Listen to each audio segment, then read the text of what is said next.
وَبَرًّا بِوَالِدَيْهِ وَلَمْ يَكُنْ جَبَّارًا شَقِيًّا، نافرمان نہیں ہوگا، جبار نہیں ہوگا، والدین کے لیے سخت مزاج نہیں ہوگا، والدین کے لیے انتہائی نرمی کرنے والا اور نیکی کرنے والا ہوگا۔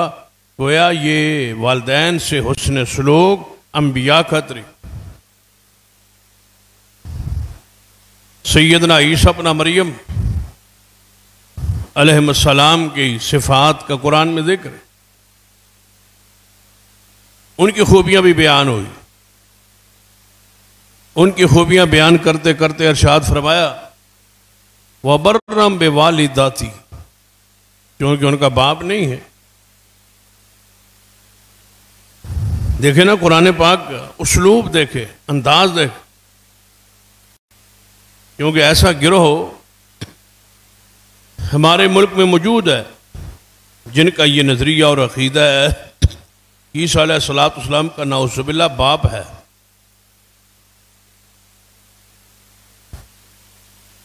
اور قرآنی آیات کی وہ مختلف انداز میں تعویل کرتے ہیں، اس کی تفسیر کرتے ہیں اپنی مرضی سے، اپنی رائے سے۔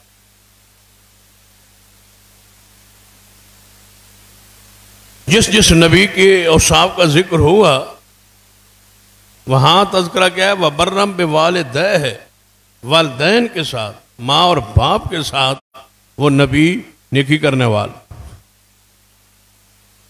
لیکن جب یہی صفت، یہی خوبی عیسیٰ علیہ السلام کے لیے بیان ہوئی تو وہاں الفاظ ہیں وَبَرًّا بِوَالِدَتِي،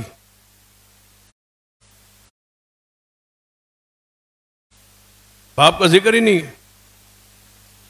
فرمایا وہ اپنی ماں کے ساتھ نیکی کرنے والے، ان کی تھی ہی ان کی ماں۔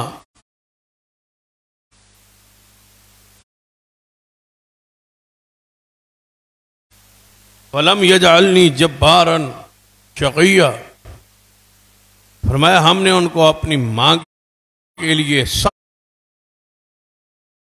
سخت یا جابر یا نافرمان یا سرکش نہیں بنایا، وہ اپنی ماں کے لیے نیکی کرنے والے، احسان کرنے والے، خدمت گزار۔ ماں باپ کی حیثیت کو پہچاننا اس وقت معاشرے میں، گھروں میں سب سے زیادہ ضرورت اسی بات کی ہے کہ بچوں کو والدین کی حیثیت اور مقام کو سمجھایا جائے، ان کا درجہ کیا ہے، حیثیت کیا ہے، مقام کیا ہے۔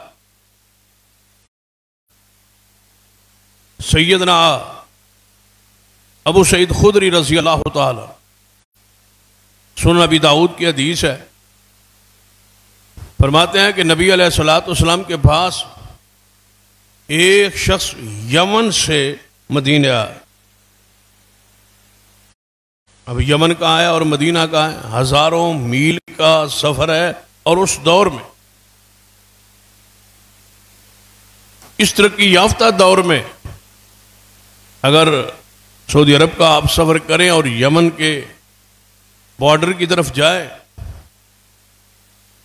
یعنی بہت سارا ایسا حصہ، بہت سارا ایسا علاقہ ہے آج بھی کہ رسول اللہ کے زمانے میں یمن کا حصہ تھا اور آج وہ سعودی عرب کا حصہ ہے۔ مثلا نجران ہے، جیزان ہے، یہ عرب کے مشہور سعودی عرب کی شہر۔ رسول اللہ صلی اللہ علیہ وسلم کے زمانے میں یہ علاقہ سارے کا سارا یمن کا حصہ۔ تو اب بھی اس دور میں بھی اگر وہاں گاڑی پر بھی سفر کرے تو آج بھی سینکڑوں میل دور دور تک کوئی آبادی نظر نہیں آتی، باوجود اس کے کہ وہاں سڑکیں موجود ہے، سہولیات ساری موجود ہے۔ اس دور کا عالم کیا ہوگا اس وقت کا، جب یہ عام سڑکیں یا عام یہ ٹریفک، یہ ساری چیزیں، رونقیں، یہ جو آج نظر آتی ہیں، یہ نہیں، پیدل سفر تھے یا اونٹوں پہ تھے یا گھوڑوں پہ تھے یا خچروں پہ تھے یا گدھوں پہ تھے، پھر اکٹھے جتھے اور لشکر سفر کرتے تھے۔ کئی کئی مہینوں کا سفر ہوتا تھا. یمن سے سفر کر کے وہ بندہ مدینے میں پہنچا محمد مصطفیٰ صلی اللہ علیہ وسلم. تو رسول اللہ صلی اللہ علیہ وسلم نے اس سے ایک ہی سوال کیا کہ آپ کا یمن میں بات پیچھے کون ہے؟ آپ تو میرے پاس آ گئے. لیکن یمن میں آپ کے پیچھے خیش قبیلے میں، رشتہ داروں میں، گھر میں کون ہے؟ فرمایا یا رسول اللہ صلی اللہ علیہ وسلم میرے والدین ہیں، ان کے علاوہ اور کوئی. فرمایا اچھا یمن میں ان کو اکیلے چھوڑ کے تو میرے پاس آ گئے.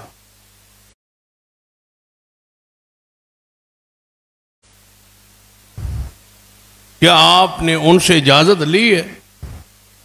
اجازت لے کے آئے ہو؟ یا رسول اللہ صلی اللہ علیہ وسلم بس میں نکلا اور آپ کی محبت اور آپ کی کشش اور آپ کا پیار، آپ کی زیارت، آپ کا دیدار مجھے کھینچ کے یہاں لایا، میں ان سے باضابطہ اجازت نہیں لے سکتا. اب ذرا اس پہ تصور کرے، ایک طرف والدین ہیں اور دوسری طرف کون ہے؟ محمد مصطفیٰ صلی اللہ علیہ وسلم. عقیدت میں، محبت میں، ایمان میں یہی ضابطہ ہے نا کہ ہزاروں والدین قربان ہے رسول اللہ کی ذات. وہ حدیث بھی ہے لا یؤمن احدکم حتی اکون احب الیہ من والدہ وولدہ والناس اجمعین. کوئی تم میں سے مومن نہیں ہو سکتا جب تک اپنی اولاد، والدین اور کل کائنات سے بڑھ کے مجھ سے محبت نہ کرے. ساری احادیث ہونے کے باوجود رسول اللہ صلی اللہ علیہ وسلم نے کیا فرمایا؟ ایک ہوتی ہے محبت، ایک ہے آپ کے پاس رہنا، آپ کے ساتھ ہی والدین کو چھوڑ کے حضور کے لیے خاص ہو جانا اور رہنا اور آپ کی خدمت اور آپ کے ساتھ ہی رہنا. عرض کرتا ہے یا رسول اللہ صلی اللہ علیہ وسلم ان سے باضابطہ پوچھ کے نہیں آیا، آپ نے اسے سنتے ہی فرمایا ارجع الیہما، واپس لوٹ، اسی وقت یہاں سے واپس لوٹ جا اور جا کے اپنے والدین کی خدمت کر اور ان کے پاس رہ. تیرا ان کے پاس رہنا ضروری ہے بنسبت اس کے کہ تو محمد مصطفیٰ کے پاس رہے. یہ درجہ، یہ شان اللہ نے والدین کو بخشا.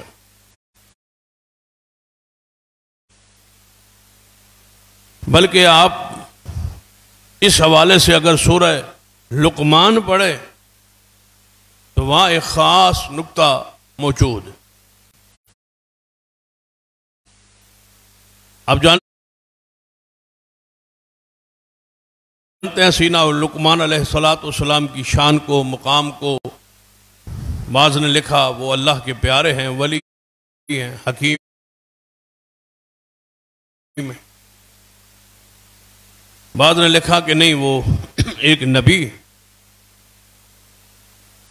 بہرحال راج بات جو ہے زیادہ تر علماء ان کی نبوت کا ہی تذکرہ کرتے ہیں، اشارہ کرتے.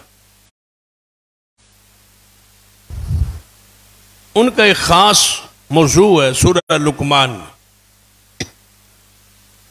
کہ ان کا بیٹا ہے اور وہ باپ کی حیثیت سے بیٹھے اور اپنے بیٹے کو نصیحتیں کر رہے. سب سے پہلے جو نصیحت ہے بیٹے کے لیے، یعنی اگر ہمارا تقاضا ہے نا کہ ہماری اولادیں ہمارا احترام کریں، اکرام کریں، محبت کریں، نیکی کریں، احسان کریں، تو ہمارا بھی کچھ فرض ہے کہ انہیں ایک ایسا ماحول دے. چونکہ یہ الگ موضوع ہے کہ والدین کے جو حقوق ہیں ان کا یا ان سے جو تقاضا ہے شریعت کا اولاد کے حق میں،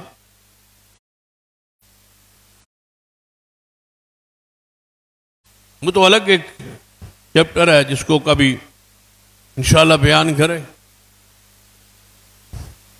تو حضرت لقمان علیہ السلام اپنے بیٹے کو نصیحت کر رہے ہیں. پہلی جو نصیحت ہے، یا بنی لا تشرک باللہ شیئا ان الشرک لظلم عظیم. اے بیٹے، میری پہلی نصیحت آپ کو یہ ہے کہ اللہ کے ساتھ شریک نہیں کسی کو ٹھہرا، شرک نہیں کر. ان الشرک لظلم عظیم، شرک بہت بڑا ظلم. اب قرآن پاک کی ترتیب کیا بیان ہوئی تھی جو گزشتہ کئی خطبات میں ہم نے بیان کی کہ وَقَضَىٰ رَبُّكَ أَلَّا تَعْبُدُوا إِلَّا إِيَّاهُ وَبِالْوَالِدَيْنِ إِحْسَانًا کہ عبادت اللہ کی اور والدین کے ساتھ حسن سلوک. یہ ترتیب ہے کہ عبادت اللہ کی ہو، حسن سلوک والدین کے ساتھ. لیکن یہاں کچھ بات جو سمجھنے والی ہے، ذرا اس پہ غور.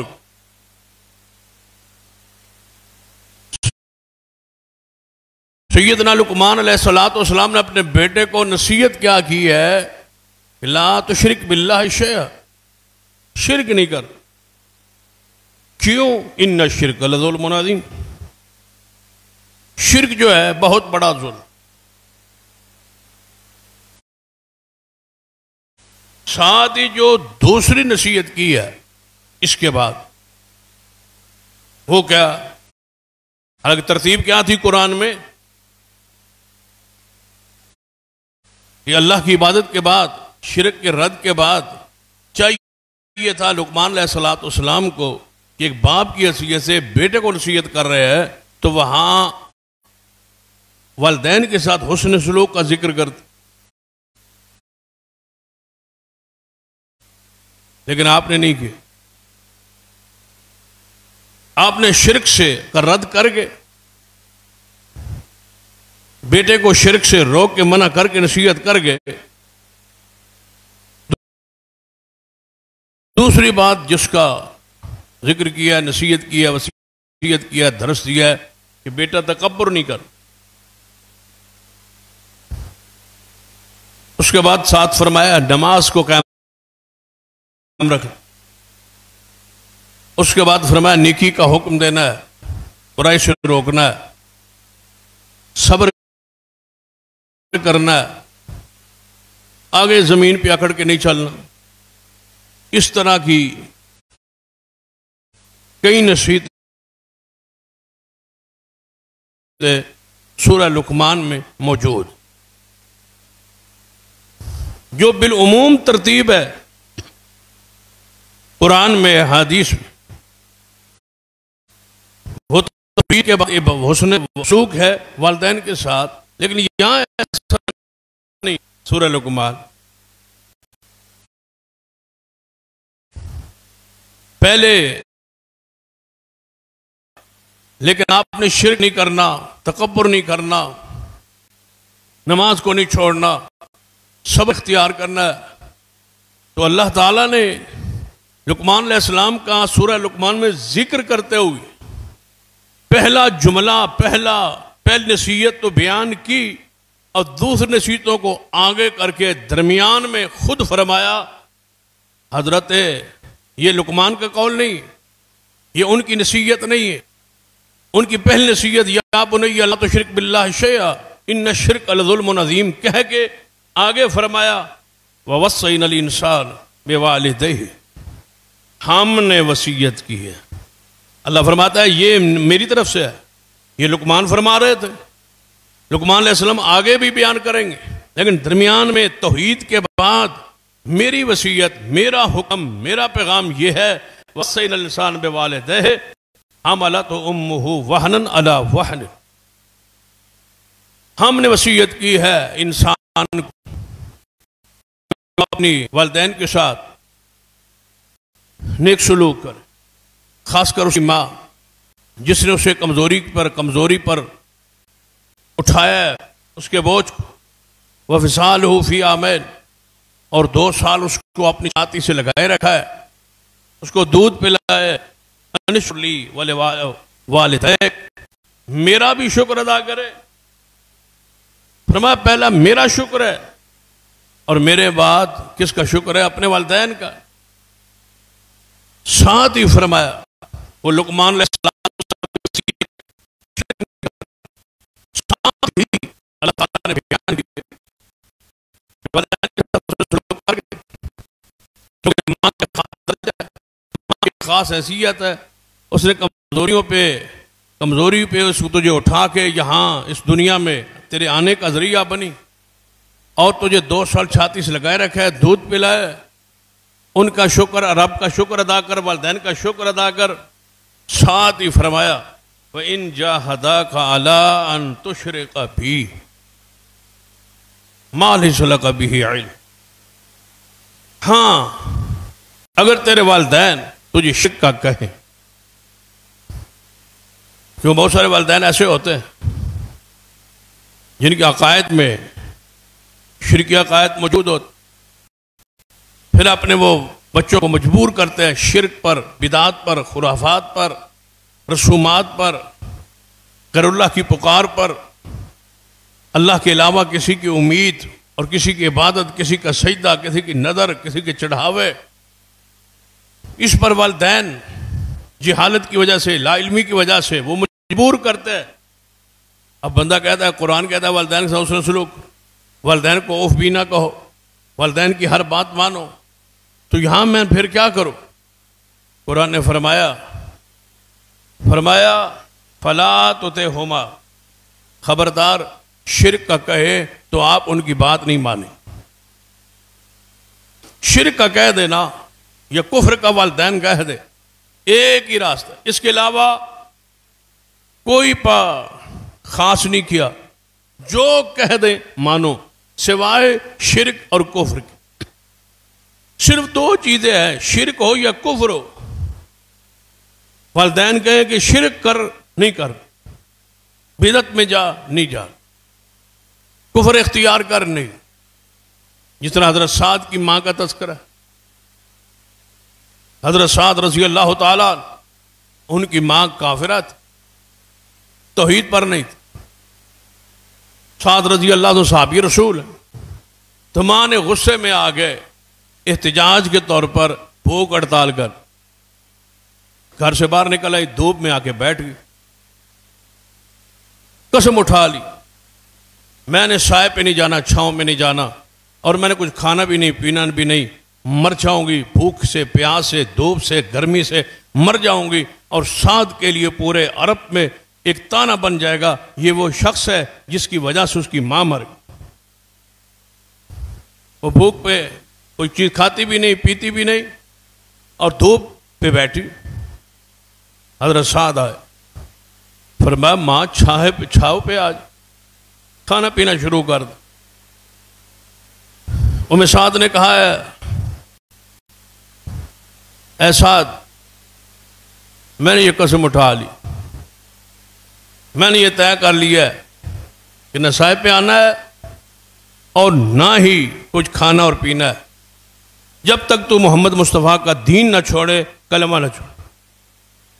فرمایا ماں اگر یہ بات ہے پھر ہماری طرف سے بھی سن لے، تیرے جیسی 1000 ماں ہو محمد مصطفیٰ کے دین پر قربان، یہ نہیں ہو سکتا۔ اسی وقت یہ آیات آئی، اسی وقت اللہ تعالیٰ نے یہ قانون نازل کر دی، اگر وہ شرک اور کفر کا آپ کو کہے، وہ تو جہالت کی وجہ سے کہہ رہے، مَا لَيْسَ لَكَ بِهِ عِلْمٌ، ان کے پاس تو وہ چیز کا علم نہیں ہے، پہچان نہیں ہے، اللہ کی معرفت نہیں ہے، وہ کفر میں ہے، ضلالت میں ہے، گمراہی پر ہے، شرک پر ہے، ان کی بات نہ مانے۔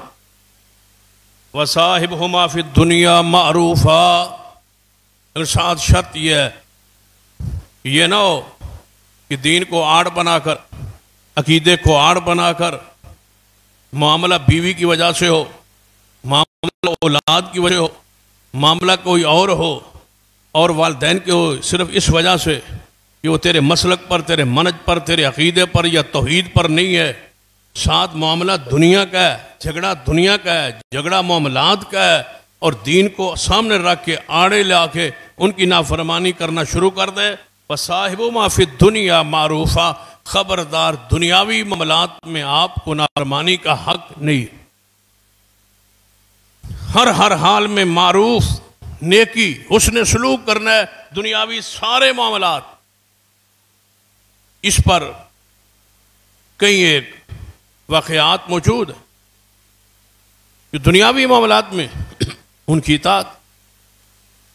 حضرت ابو ہریرہ رضی اللہ تعالیٰ آئے تھے، یا رسول اللہ صلی اللہ علیہ وسلم میری ماں مسلمان نہیں، اور سب سے زیادہ بڑی بات یہ ہے کہ میرے لیے جو تکلیف دہ ہے، پریشانی والی بات ہے، جب میں گھر جاتا ہوں نا تو ماں میری کوئی نہ کوئی جان بوجھ کے آپ کے خلاف بات کرتی، جس سے مجھے تکلیف ہوتی ہے، تو کیا میں پھر اپنی ماں کو قتل کر دوں؟ رسول اللہ نے فرمایا نہیں، میں دعا کرتا ہوں اللہ تیری ماں کو ہدایت دے دیتا۔ یا رسول اللہ پھر دعا کر دے۔ سیدنا ابو ہریرہ جب حضور نے دعا کے لیے ہاتھ اٹھائے تو میں گھر کی طرف دوڑ پڑا، اس ارادے سے کہ دعا ہو رہی ہے اور مجھے امید ہے کہ میرے گھر جانے سے پہلے اللہ میرے محبوب کی دعا کو قبول فرما لے۔ فرماتے ہیں بس میں گھر پہنچنے کی دیر، دروازہ کھٹکھٹایا، اندر نہانے کی آواز آ رہی، پانی گرنے کی آواز آ رہی تھی، جیسے بندہ نہاتا ہے پانی اوپر ڈالتا ہے تو پانی کی آواز آتی، وہ آواز آ رہی تھی۔ میں نے دروازہ کھٹایا، ماں نے اندر سے آواز دی کچھ دیر ٹھہرو، میں نہا رہی۔ نہا کے باہر نکلی اور دروازہ کھولا اور ابو ہریرہ کو دیکھ کلمہ سنا دی کہ میں نے رسول اللہ صلی اللہ علیہ وسلم پر ایمان لیا۔ تو دنیاوی معاملات میں ہر حال میں آپ پر لازم ہے کہ والدین کی اطاعت، اور کس حد تک ہے؟ سیدنا عبداللہ بن عمر رضی اللہ تعالی کی شادی ہوئی تو نبی علیہ الصلوۃ والسلام کے یہ پیارے صحابی ہیں، حضور نے رجل صالح کہا ہے، عبداللہ بن عمر کی شان سے کون مسلمان آگاہ نہیں۔ اپنے باپ سیدنا عمر کے پاس بیٹھے تھے تو شادی کا ذکر ہو گیا۔ حضرت عمر فاروق رضی اللہ عنہ پوچھتے ہیں اپنے بیٹے عبداللہ بن عمر سے، سناؤ بیوی کو کیسے پایا، میری آنے والی بہو کیسی ہے، آپ کی بیوی کیسی ہے، ٹھیک ہے، اچھی ہے، آپ کے ساتھ حسن سلوک میں کیسی ہے؟ فرمایا میں بہت زیادہ محبت کرتا ہوں، بہت زیادہ اچھی نکلی۔ آپ نے فرمایا مجھے تو وہ آپ کی بیوی ناپسند، مجھے نہیں اچھی لگی اس کے انداز یا اس کے معاملات یا اس کی گفتگو۔ فرمایا کیا حکم ہے؟ فرمایا اس کو طلاق دے دے۔ عبداللہ بن عمر رضی اللہ عنہ جب یہ سنا، ابھی ذکر کر رہے تھے محبت کا، پیار کا، اس کے حسن سلوک کا، ساتھ ہی پریشان ہو گئے کہ باپ نے کیا کہہ دی، طلاق دے دے۔ فوری اٹھے اور رسول اللہ صلی اللہ علیہ وسلم کے پاس، یا رسول اللہ صلی اللہ علیہ وسلم، میرے باپ عمر رضی اللہ تعالیٰ نے یہ بات کہی ہے میری بیوی کے حوالے سے کہ اس کو طلاق دے دے، اس کا کوئی قصور نہیں ہے، کوئی جرم نہیں ہے، اچھی ہے، میرے ساتھ اس کے معاملات درست ہے، میرے علم کے مطابق بغیر کسی وجہ کے میرا باپ یہ کہتا ہے کہ میں اپنی بیوی کو طلاق دے دوں، اب آپ فرمائیں میں کیا کروں؟ فرما طلقھا، یہیں طلاق دے دے۔ میرا باپ کہہ رہا ہے چھوڑ دے اس کو۔ اب تصور کرے والدین کی حیثیت کو اور مقام کو پہچانے۔ اس پر بعض لوگوں کو کچھ غلط فہمی بھی ہوتی، بہت ساری چیز یہ یعنی یہ قابل حل ہے اور قابل غور ہے اور قابل تفسیر ہے۔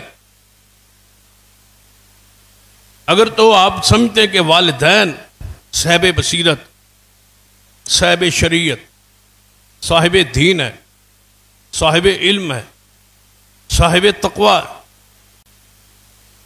پرہیزگار لوگ ہیں، کوئی دنیاوی ایسا معاملہ نہیں ہے جس کی وجہ سے کہہ رہے ہیں غصے میں، جلال میں، جذبات میں کہ اس کو طلاق دے دے، کوئی دنیاوی معاملہ نہیں۔ خالصتاً کوئی دینی ایسا پہلو ہے جس کو والدین جان گئے ہیں کہ یہ عورت نقصان دہ ہوگی، اس کا اخلاق، اس کا کردار، اس کے معاملات، تو پھر والدین کی اطاعت کو لازم اور مقدم رکھیں، چھوڑ دیں اس کو۔ اللہ تعالیٰ اس میں خیر رکھے گا، اللہ تعالیٰ اس معاملے میں آپ کے فیصلے میں ضرور برکت دے، پریشان نہیں کرے گا۔ امام احمد بن حنبل رحمۃ اللہ علیہ سے یہ معاملہ پوچھا گیا، کیونکہ موضوع میرا والدین کے حوالے سے ہے، تو صرف اس واقعے کا طرف اشارہ کر کے تفسیر پھر کسی موقع۔ ایک شخص آیا،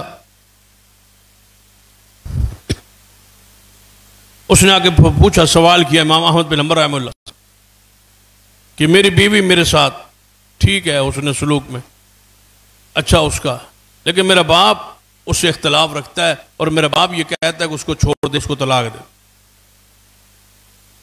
آپ نے فرمایا رہنے دے، نہ دے طلاق۔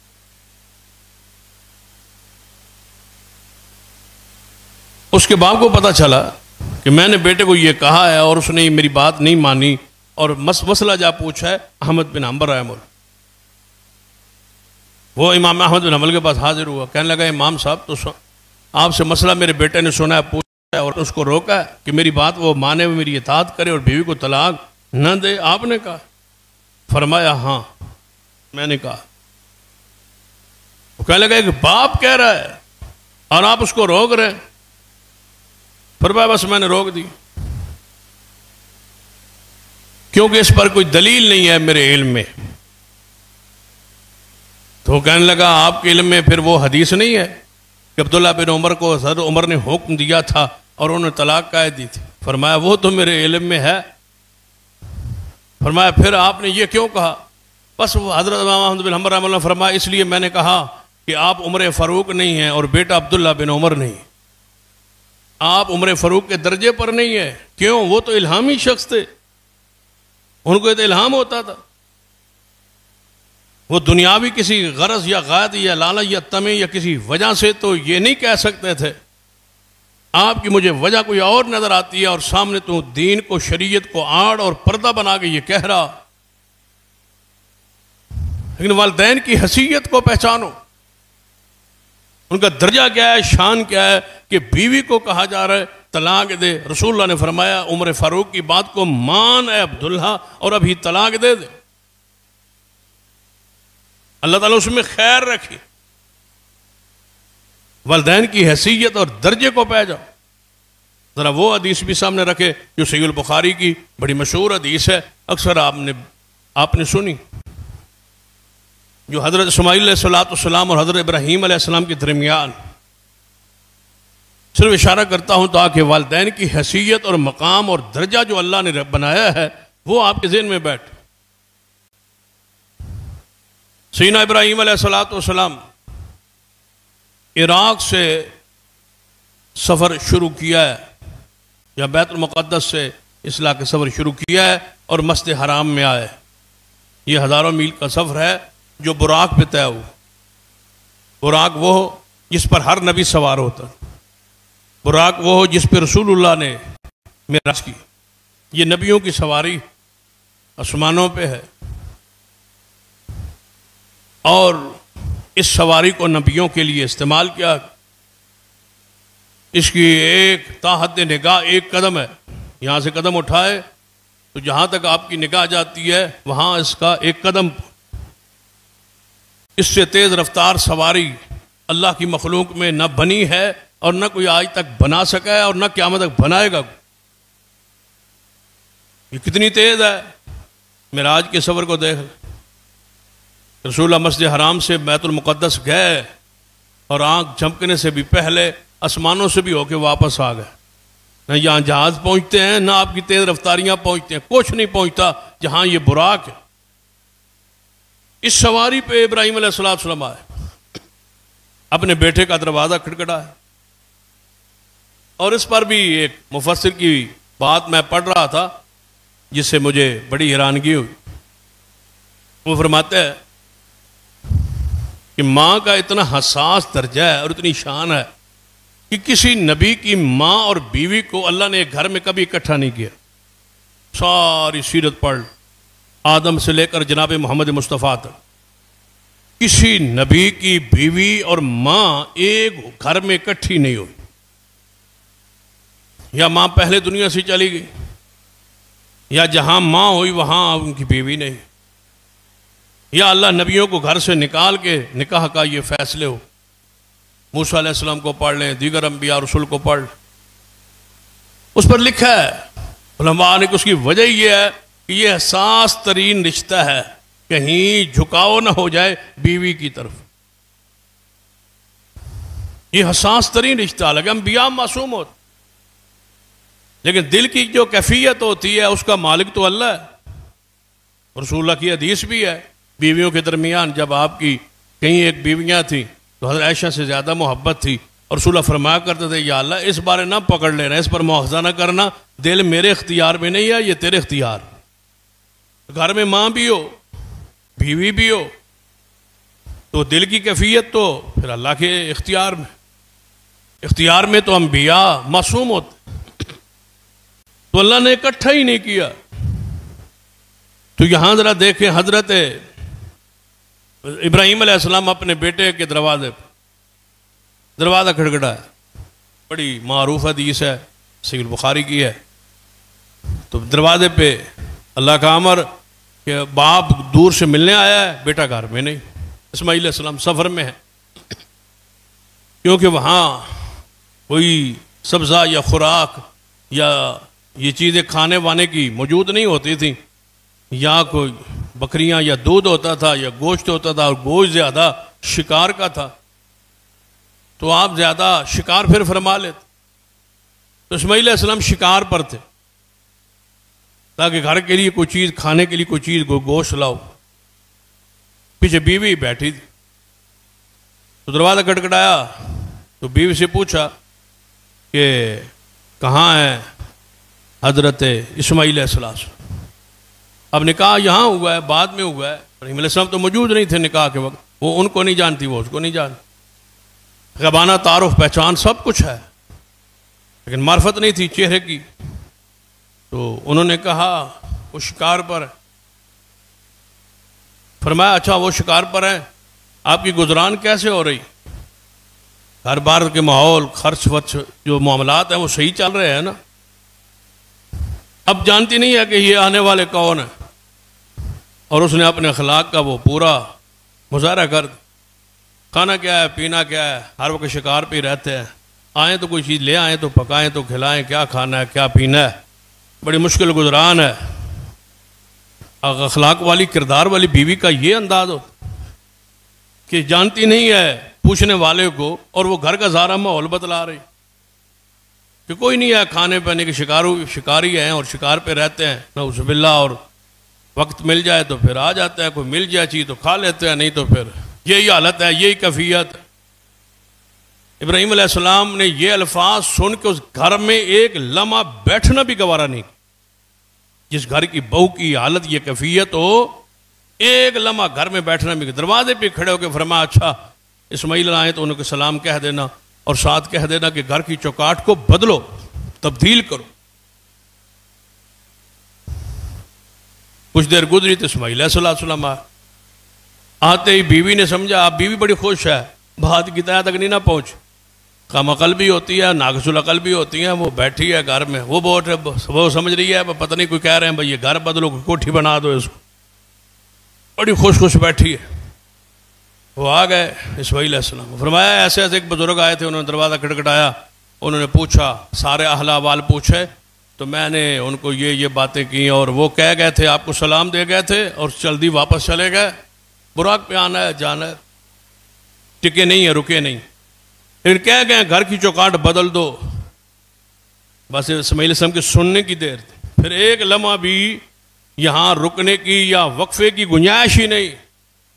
فرمایا وہ لگتا ہے میرے باپ ابراہیم علیہ السلام تھے، آپ کی باتوں سے اور آپ کی باتوں نے ناگوار گزری، اور وہ مجھے اس چوکاٹ کے پیغام میں یہ کہہ گئے کہ اس بیوی کو بدلو. لہذا تجھے طلاق ہے، ایک لمحے کے لیے میں گھر بٹھانے کے لیے تیار نہیں ہوں جس پر میرا باپ غصے ہے اور باپ ناراض۔ والدین کی اس حیثیت کو، اس شان کو، مقام کو پہچانو۔ حضرت امام طاؤس رحمہ اللہ فرمایا کرتے تھے کہ سنت یہ ہے، شروع سے لے کر آج تک طریقہ یہ رہا ہے، سنت یہ رہی ہے کہ 4 بندوں کا احترام ہر صورت میں۔ یہ نیک لوگوں کا طریقہ رہا ہے، یہ انبیاء کا طریقہ رہا ہے، نیک لوگوں کا طریقہ رہا ہے، شروع سے لے کر آج تک 4 ہستیاں اور شخصیات ہمیشہ معاشرے میں مقبول رہی ہے، بحث عزت اور بحث وقار رہی ہے، اور ہر فطرت والا انسان، ہر غیرت والا انسان، ہر نیک انسان، اندر کا صاف انسان ان 4 ہستیوں سے ہمیشہ پیار اور محبت اور احترام کرتا نظر آیا ہے۔ ان میں پہلا شخص حضرت طاؤس فرماتے ہیں وہ عالم ہر دور کے ہر معاشرے میں باعزت لوگ رہے، ان کا احترام واجب رہا ہے، اور خاندانی لوگ ان کا احترام کرتے رہے، ان سے محبت، احترام، اکرام کا رشتہ قائم رکھا ہے۔ اور دوسرا، کسی بھی قوم کا، معاشرے کا بوڑھا شخص، سفید ریش، ہر دور میں جس معاشرے میں رتی برابر بھی ایمان کی رمق کوئی موجود رہی ہے، اس معاشرے میں ہمیشہ بوڑھوں کا احترام رہا ہے۔ ہمارے معاشرے میں بھی ایسا ہوتا ہے، لوگ بڑوں کے سرہانے نہیں بیٹھتے تھے، لوگ بڑوں سے آگے نہیں چلتے تھے، لوگ بڑوں سے محفل میں، مجلس میں پہلے نہیں بیٹھتے، لوگ بڑوں کو خود اٹھ کے جگہ دیتے تھے، بسوں میں، سواریوں میں، سفر میں۔ یہ طریقہ رہا ہے جو آج اسلاف کا یہ طریقہ، یہ بزرگوں کا طریقہ ہمارا آج ہم سے چھوٹ رہا ہے۔ اپنی روایات ہماری کھوتی جا رہی ہے، ان کو پکڑو، ان کو تمسک، ان سے تعلق رکھو۔ اور تیسرا فرمایا وقت کا حاکم و بادشاہ، اس کا احترام رہا ہے ہمیشہ۔ اگر کوئی اختلاف ہوا ہے تو نصیحت ہوئی ہے، وعظ ہوا ہے، لیکن گالی گلوچ، غیبت، برائی یہ نہیں ہوئی۔ اس پر جو اس کے کسی قول، کسی فعل، کسی فیصلے پر نصیحت کے انداز میں تو بات ہوئی ہے کہ یہ فیصلہ غلط ہے، یہ قرآن و سنت کے خلاف ہے، لیکن اس کو برا بھلا یا اس کو اتارنے کے منصوبے اور طریقے یہ اختیار نہیں ہو۔ اور چوتھا، ہمیشہ والد کا ہر معاشرے میں احترام رہا۔ اور آپ حیران ہوں گے، اس میں جانوروں میں بھی یہ خاصیت موجود، ایسے واقعات کتابوں میں موجود ہیں، امر واقع بھی ہے، معاشرے میں بھی ایسی واقعات، مثالیں محفوظ اور موجود ہیں کہ جانوروں نے بھی اپنے والدین کا احترام کیا، پرندوں نے، کیڑے مکوڑوں نے، درندوں نے، جانوروں نے، حیوانوں نے۔ کئی ایک واقعات اس پر شاید جمعے پر تو میں ایسے واقعات نہ بیان کر سکوں، لیکن ایسے واقعات تاریخ میں محفوظ ہیں کہ جانوروں نے اپنے باپ اور ماں کا احترام کیا۔ ان کی فطرت میں بھی یہ بات داخل ہے اور شامل ہے۔ خاص کر بچپنے میں دیکھ لو، گائے کا بچہ ہو یا بھینس کا ہو، ایک جانوروں کا باڑا ہے، اس میں ہزاروں جانور ہوں کیوں نہ، اس کو جب بھی کھولیں، جب بھی چھوڑیں، کیسے پہچانتا ہے اپنی ماں کو۔ اور والدین کی جو محبت ہے ماں اور باپ کی، یہ کسی جنس میں بھی ہے تو بے مثال ہے۔ آپ نے دیکھا ہوگا پرندوں کو، کہاں سے وہ دانہ، کہاں سے وہ پانی کے قطرے اٹھا اٹھا کے لاتے ہیں اور خود نہیں پیتے، اور آ کے والدین اپنے بچوں کے منہ میں ڈال۔ یہ محبت فطرت میں داخل اور شامل ہے۔ والدین کا کتنا خیال ہے۔ حضرت امام حشام بن حسان رحمہ اللہ فرماتے ہیں، میں نے امام حسن بصری رحمہ اللہ سے ایک مسئلہ پوچھا، اور مسئلہ بڑا قابل غور ہے۔ فرماتے ہیں میں نے مسئلہ کون سا پوچھا کہ میں عشاء کے وقت مسجد میں قرآن سیکھتا ہوں، قرآن پڑھتا ہوں، عالم ہے ہمارا، استاد ہے ہمارا، عشاء کی نماز کے وقت بعد وہ کلاس لگاتا ہے، ترجمہ پڑھاتا ہے، تفسیر پڑھاتا ہے، قرآن پڑھاتا ہے، دین کا درس دیتا ہے، میں اس میں بیٹھا رہتا ہوں، اور عشاء کے وقت ہی میری ماں جو ہے وہ گھر میں نماز پڑھ کے وہ کھانا لے کے بیٹھی رہتی ہے کہ کب میرا بیٹا آئے اور میں اس کو کھانا کھلاؤں، وہ انتظار کرتی رہتی ہے۔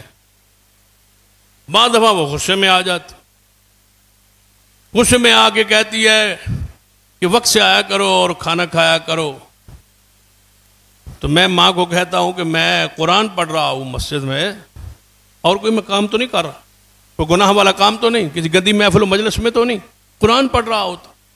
کبھی کلاس تھوڑی سی لمبی ہو جاتی ہے، وہاں تھوڑی سی تاخیر ہو جاتی ہے، تو ماں مجھے اکثر روکتی اور ٹوکتی ہے اس بات پر کہ جلدی آیا کرو، جبکہ میں قرآن پڑھ رہا ہوتا ہوں، ماں وہاں گھر میں انتظار میں ہے۔ اب آپ بتائیں، امام حسن بصری سے پوچھا جا رہا ہے میں کیا کروں؟ فرمایا تعلیم کو چھوڑ دے، ماں کو نہ چھوڑ، ماں کو تکلیف نہیں دینی آپ،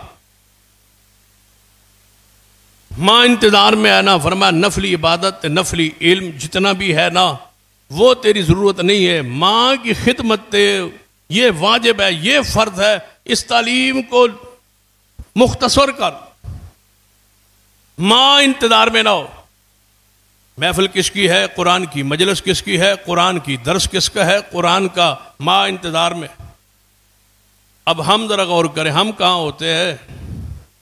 عشاء کا نہیں، ماں تو کتنے بجے تک انتظار کرتی رہتی ہے، اور ہم دوستوں میں، چوکوں میں، چوراہوں میں، گلیوں میں، دوستوں میں، فضول مجلسوں میں، گندی مجلسوں میں بیٹھے ہیں، اور ماں گھر میں کھڑی انتظار کر رہی ہے۔ بتاؤ قرآن کا درجہ اور مقام کہاں؟ اس کو چھوڑو اور ماں کے پاس پہنچو۔ بلکہ وہ حدیث بھی ہے،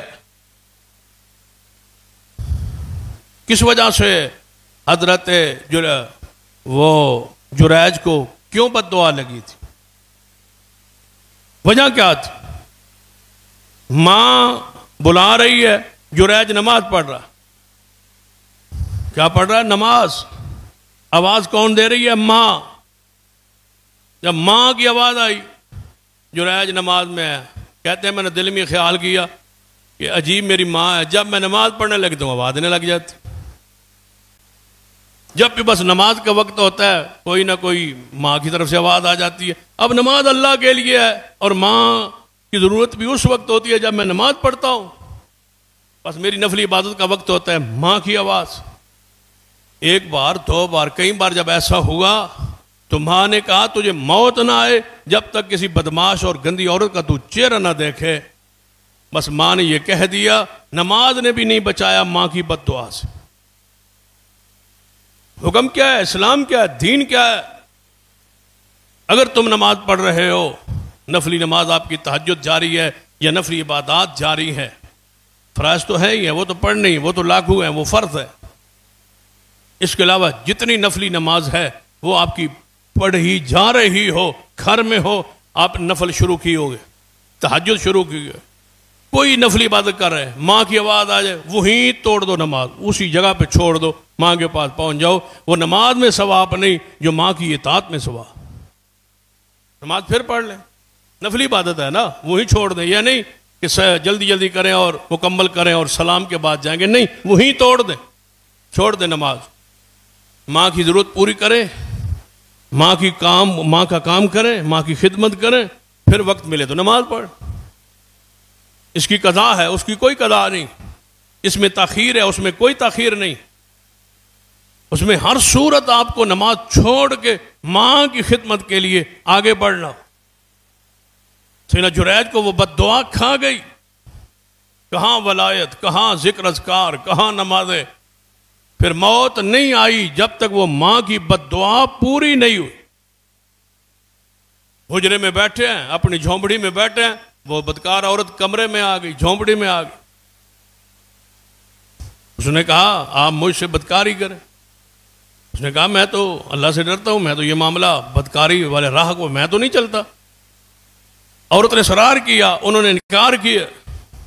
ماں نے بس یہی کہا تھا نا، موت نہ آئے جب تک بدماش عورت کا تو چہرہ نہ، چہرہ تو دیکھ لیا ہے نا، جتنا ماں نے کہا تھا اتنا ہو گیا ہے۔ وہ کہتا ہے یہ گناہ میں نہیں کرتا۔ اس نے کہا نہ، اگر تو گناہ کرے گا تو ٹھیک، نہیں کرے گا تو میں شور تو بچا دوں گی نا، کمرے میں تو آ گئی ہوں نا، بیٹھک میں تو آ گئی ہوں، جھونپڑی میں آ گئی ہوں، باہر نکلوں گی شور برگا دوں، شور کر دوں۔ جب اس نے بات نہیں مانی، اس نے جا کے منہ کالا بدکاری کسی چروائے کے ساتھ کی، وہاں اس کا وہ بدکاری کی وجہ سے بیٹا ہو گیا۔ جب بیٹا پیدا ہوا تو قوم نے صاحب نے پوچھا تیرا تو نکاح ہی نہیں ہوا، کنواری کا بچہ پیدا ہو گیا۔ اس نے کہا وہ ولی جس کو دم کرواتے ہو، بڑا ولی سمجھتے ہو، نیک سمجھتے ہو، مدر سمجھتے ہو، یہ اس نے منہ کالا مجھ سے کیا۔ بس بات سنی سنائی ہوتی ہے، تحقیق کے بندوں کی عادت نہیں ہوتی۔ وہ وہیں سے دوڑے سارے پورے پینڈ بستی والے، اسی تو سمجھتے سا بڑا مولوی ہے، بڑا نیک ہے، بڑا پرسا ہے، متقی ہے، اے ویکھو یہ کرتوت ہے، ویکھو کردار، آؤ یہ جھونپڑی ڈھاؤ تے گراؤ تے اس نو مارو۔ بغیر تحقیق کے، بغیر سوچ کے، بغیر سمجھ کے، پھر نیک لوگوں کے بارے میں، اہل علم اور اہل دین کے بارے میں، اللہ کے ولیوں کے بارے میں، دوستوں کے بارے میں کوئی ایسی بات معاشرے کے لوگوں کو مل جائے، وہ تو پہلے بیٹھے ہوتے ہیں شروع سے بدنام کر، وہ دوڑے آئے کوٹھی کے، ان کی جھونپڑی گرا دی، مارنا شروع کر۔ سیدنا جرحج نے کہا اللہ کے بندو مارتے کیوں ہو؟ مجھ سے پوچھو تو صحیح، مجھے بتاؤ تو صحیح، میں نے گناہ کون سا کیا ہے؟ میرا گناہ بتلاؤ، میرا جرم اور قصور تو بتلاؤ۔ کہنے لگے جرم کہتا ہے، قصور کہتا ہے، یہ عورت ہے جس سے تو نے بدکاری کی اور اس کا یہ بچہ پیدا ہوا ہے۔ اللہ کا ولی بول اٹھا اللہ کی قسم میں نے یہ کام نہیں کیا، یہ عورت جھوٹ بولتی۔ انہوں نے کہا پھر، اس نے کہا جھوٹ بولتی۔ انہوں نے کہا وہ عورت سے پوچھتا، عورت کہتے ہیں یہی ہے پارسا بنتا ہے، اسی کا کردار ہے۔ لیکن وقت آتا ہے اور ضرور آتا ہے، اللہ بے گناہوں کو صاف ضرور کرتا ہے۔ 40 سال بعد کیوں نہ ہو، یوسف علیہ السلام کتنے سال بعد باہر نکلے تھے جیلوں سے، کئی سال بعد نکلے اور صاف ہو کے نکلے، وگرنہ جیل میں کس گناہ، بے گناہ ہو کے، معصوم ہو کے جیل میں گئے تھے۔ الزام کس کا تھا؟ بدکاری کا، زنا کا۔ جیل میں رہے، لیکن واپس آئے ہیں تو صاف ہو کے آئے ہیں اور تخت پہ آئے۔ اللہ نے فرشتوں کو بلند کیا ہے۔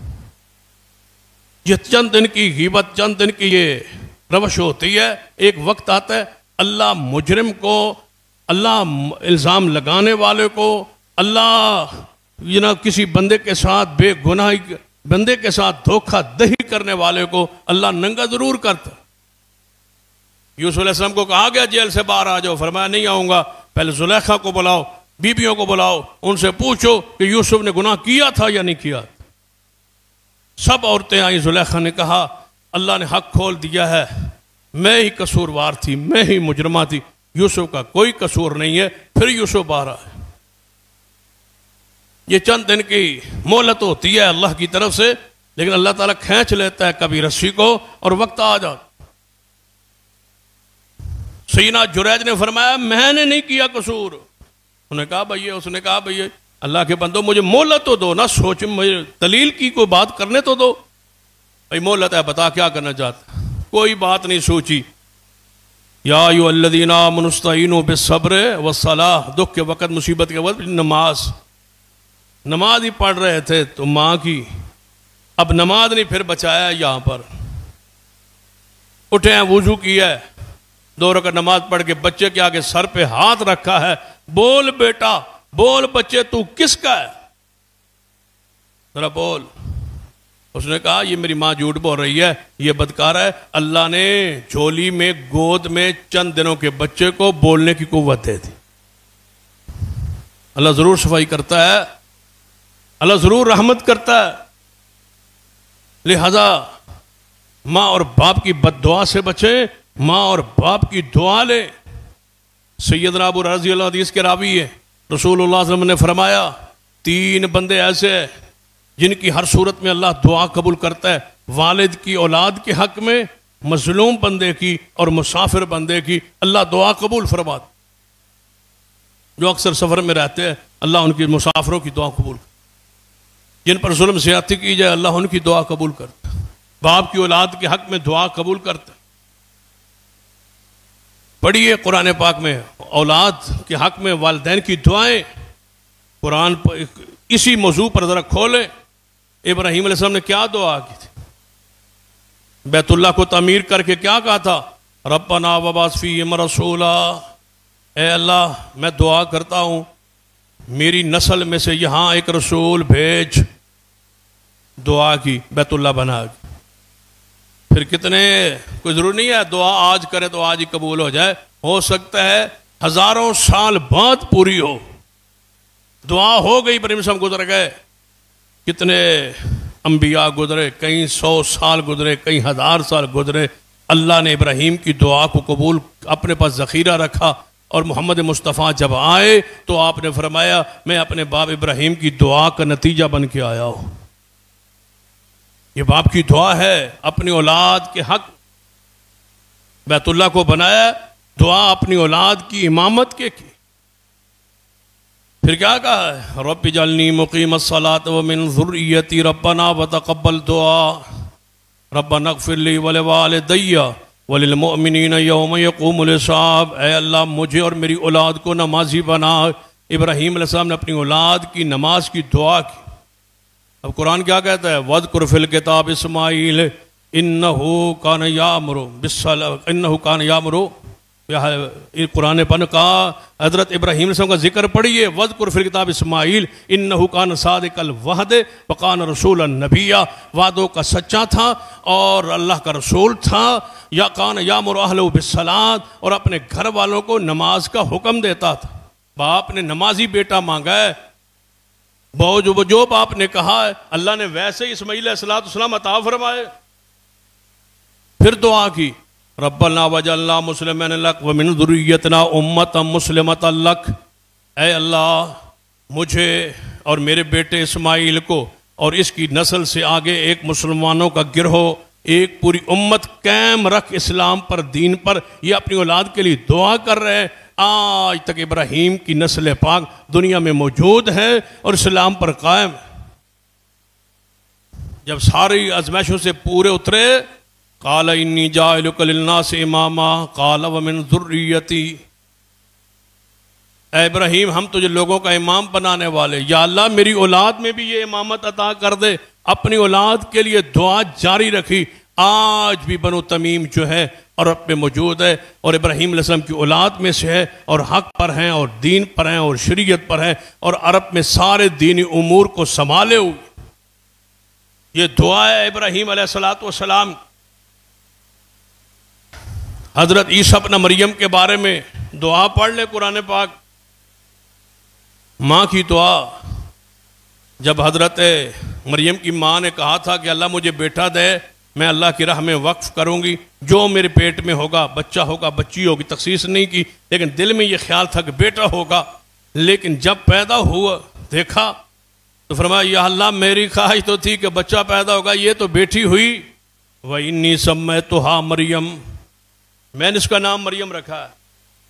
وَإِنِّي أُعِيذُهَا، اے اللہ میں پناہ مانگتی ہوں، اعوذ بک، اے اللہ اس کو شیطان کے شر سے محفوظ فرما. اے اللہ یہ میری جو بیٹی ہے اس کو اور اس کی آگے اولاد کو شیطان کے شر سے محفوظ رکھ. میری بیٹی کو بھی اور اس بیٹی سے جو آگے اولاد ہو اس کو شیطان کے شر سے محفوظ فرما. اب دعا کا نتیجہ دیکھیں. رسول اللہ نے فرمایا جب بھی کسی کے ہاں بچہ پیدا ہوتا ہے شیطان اس کو آ کے مس کرتا ہے، وہ بچہ چیختا ہے جب پیدا ہوتا ہے. سوائے عیسیٰ ابن مریم کے نہ انہیں شیطان نے آ کے مس کیا نہ انہوں نے چیخ ماری. کیوں؟ ان کی نانی دعا کر گئی تھی. ان کی نانی دعا کر رہی ہے یا اللہ میں نے اس کا نام مریم رکھا ہے، اس کو اور اس کی آگے اولاد.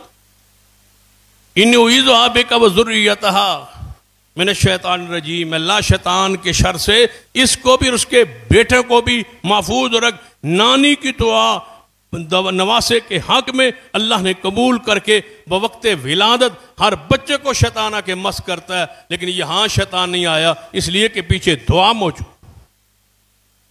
والدین سے دعائیں لیں، بد دعا سے اپنے آپ کو بچائیں۔ رب کہتا ہے ہم نے دعائیں فَتَقَبَّلَهَا رَبُّهَا بِقَبُولٍ حَسَنٍ، ہم نے قبول کی دعا، مریم کی ماں کی بڑے اچھے انداز میں قبول کی، جو مانگا ہم نے عطا کی۔ رسول اللہ کیا فرماتے ہیں؟ آپ نے فرمایا، سرور حضرت رسول اللہ فرماتے ہیں 3 بندے ایسے ہیں جنہیں اللہ اپنی رحمت کی نظر سے دیکھے گا بھی۔ ایک والدین کا نافرمان ان تینوں میں داخل اور شامل ہے۔ امام زہری رحمۃ اللہ علیہ نے ایک بڑا پیارا قول لکھا ہے، اس قول پہ بات مختصر کرتا ہوں، ختم کرتا ہوں۔ امام زہری رحمۃ اللہ علیہ بڑے سکا محدث ہے، انہوں نے ایک قول، ایک عمل امام زین العابدین کا، یہ حضرت علی کے پوتے ہیں، امام حسین کے بیٹے ہیں، امام زین العابدین رحمہ اللہ، جب بھی گھر میں ہوتا نا کھانا، ان کا عمل تھا، کھانا جب کھانے لگتے تو ماں کی یہ خواہش ہوتی کہ میرا بیٹا میرے ساتھ کھانا کھائے، اور ماں کی ہوتی ہے خواہش۔ تو امام زین العابدین رحمہ اللہ فرماتے کہ نہیں، وہ الگ کھانا کھاتے، کوشش کرتے کہ ماں کے ساتھ کھانا نہ کھائے۔ ان کے تقوی، ان کی نیکی، ان کی پرہیزگاری، ان کی للہیت، ان کی عبادت، اسی وجہ سے انہیں زین العابدین کہا جاتا۔ لقبی عبادت کی وجہ سے یہ معروف ہوا ہے، نام تو ان کا علی ہے، علی بن حسین بن علی۔ تو یہ اپنے باپ کے نام پہ اپنے آگے پوتوں کا نام رکھنا، یہ بھی طریقہ ہے نیک لوگوں۔ زین العابدین کا نام کیا ہے؟ علی۔ کس نے رکھا ہے؟ امام حسین نے، اور حسین کے باپ کا نام کیا ہے؟ علی۔ اپنے بیٹے کا نام اپنے باپ کے نام پہ رکھا، علی بن حسین بن علی زین العابدین رحمہ۔ ماں کے ساتھ کھانا نہیں کھاتے۔ گھر والوں نے پوچھا ہر نیکی موجود ہے، ہر خوبی آپ میں موجود ہے، ہر وصف موجود ہے، آپ کیوں نہیں کھاتے کھانا اپنی ماں کے ساتھ؟ فرمایا جب میں ڈر لگتا ہے، پریشانی ہوتی ہے، میں اس لیے نہیں کھاتا۔ فرمایا وجہ کیا ہے؟ کون سا ڈر، کون سی پریشانی؟ فرمایا میں اگر والدہ کے ساتھ کھانا کھاؤں، کوئی چیز پکی ہوئی ہے، کوئی پھل ہے، کوئی چیز ہے، کوئی کھانا ہے، میں جب کھانے لگوں ماں کے ساتھ، تو بات اب ایسا ہوتا ہے نا کہ بندہ لقمہ لیتا ہے، کھاتا ہے، اور برتن میں بندے کی نظر پڑتی ہے، اور بندے کے ذہن میں ایک مائنڈ بنتا ہے کہ اب میں یہ چیز اٹھاؤں گا، یہ دانہ اٹھاؤں گا، اب یہ میں دانہ کھاؤں گا، اب یہ بوٹی ہے، یہ دانہ ہے، یہ چیز میں کھاؤں گا۔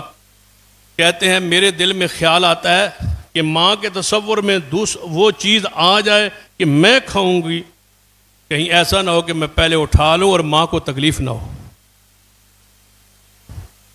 اس قدر۔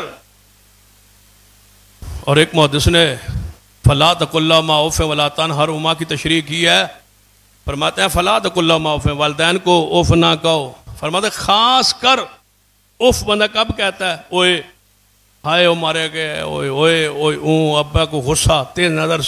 فرمایا جب وہ آخری عمر میں بیمار ہوتے ہیں، بیمار ہونے کے بعد لاچار ہوتے ہیں، لاچاری کے بعد جب وہ بول و براز اپنا پیشاب صفائی نہیں کر سکتے اور بچے کو کرنی پڑتی ہے نا، تو وہ پھر بدبو محسوس کرتا ہے، کراہت محسوس کرتا ہے، اس وقت تھوڑا سا تنگ ہوتا ہے، دل اس کا گھٹتا ہے، پریشان ہوتا ہے کہ میں نے یہ کام کرنا مجھے پڑ گیا۔ بڑے پیار سے فرماتے ہیں، ایک محدث کا مفسر کا میں قول پڑھ رہا تھا کہ کس سے بدبو محسوس کر رہا ہے، کس سے نفرت محسوس کر رہا ہے کہ یہ کوئی تو عجوبہ کام کر رہا ہے، کوئی یہ تو نیا کام کر رہا ہے، یہ عارضے لا کے تو تیرے ساتھ بھی ہیں اور تیرے بول و براز کو یہ خود صاف کرتے رہے۔ تو بچپن میں تھا، چھوٹی عمر میں تھا، یہ بدبو، یہ بول و براز، یہ پیشاب، یہ صفائی، یہ ستھرائی جب تو کسی لائق و قابل نہ تھا تو یہی ماں سا کرتی رہی ہے، اور یہی باپ پاس بیٹھ کے اس بدبو کو سونگتا رہا ہے، وہ سب کچھ برداشت کرتا رہا ہے۔ اب تیری باری آئی ہے تو کراہت محسوس کرتا ہے۔ جو اپنے والدین کے بول و براز سے بھی کراہت محسوس کرے، فرماتے ہیں وہ بھی والدین کے نافرمانوں میں۔ کراہت نہیں، محبت، عقیدت، پیار۔ اللہ ہمیں اس محبت عقیدت پہ زندہ رکھے، اسی پر موت دے۔ اقول قولی ھذا واستغفر اللہ لی ولکم ولسائر المسلمین وآخر دعوایا الحمد للہ.